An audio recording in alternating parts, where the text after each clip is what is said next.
पाहिल्यावर आपण तर आनंदितच झालो. तर नमस्कार मित्रांनो, जय श्रीराम. पुन्हा एकदा आपला ब्लॉगर आवरून तयार झाला होता. ब्लॉगर निघाला होता घराच्या बाहेर. आल्यानंतर बघतो तर सगळं आपल्या गल्लीत अजून खाणकाम खड्डेकाम सगळं चालूच होतं. बरं असते म्हणलं. नंतर एक रिक्षावर जाता जाता संदेश दिसला, जीवनात संघर्ष. बरं संघर्ष तर हायच म्हणलं, बरं चौदे. नंतर परत गोमातानं वासरू दिसलं, आपण आनंदित झालो. नंतर परत मग आपल्या एका मित्राला म्हणजेच ही पंढरपूरचा कॉमेडी दृष्टा सौरभ भाऊ फुलवाला, त्याला सुद्धा ब्लॉगमध्ये येण्याची संधी दिली आज जाता जाता. नंतर मग काय आपण गेलतो गोरक्षनाथ मठात, कारण आज गुरुवार होता. मंदिरामध्ये गेल्यानंतर आरती सगळी झाली. नंतर मग आपल्या मित्राचं म्हणजे आपले क्लासमेट मित्र होता, त्याचं लग्न होतं. छोटा आहे पण त्याचं लग्न झाल्यानंतर मग काय आपले मोरे बापू ही सगळे आपले मित्र काका ह्यांना सगळ्यांना घेतलं ब्लॉगमध्ये. परत ही आपले फॅन फॉलोअर्स गाठ पडले. ही कसे म्हणतात बघा, लाईक करा, फॉलो करा, शेअर करा, सरळ काय म्हणतात. बरं असू दे, धन्यवाद म्हणलं, तुमच्यासारखं अजून प्रेम असू दे.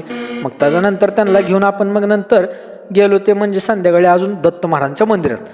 नंतर मग काय परत आपण रात्री मंदिरापाशी आल्यानंतर इथं अजून आपल्याला गोमाता दिसली. मग तिला सुद्धा आपण थोडंफार हातबीत फिरवत होतो, मस्त असं वाटत होतं. नंतर मग गल्लीतनं जाता जाता मग पोरं आपल्याला दिसली. ती काय तर गाळगाबाळ नाही म्हणली, आता शिकुटी करायची, थंडी वाजली. होय म्हणलं, बरोबर आहे. मग बघतो तर पुढे गेल्यावर अजून दुसऱ्या शिकुटी ती पेटवली आणि बारकं पोरगं शिकुटीला डोक्याला हात लावतो आरती घेतल्यासारखं. बरं असं म्हणलं, झाली माझ्या. नंतर बाळून आणि इथल्या आपल्या गल्लीतल्यांना घेतलं. आजचा ब्लॉग इथं थांबला.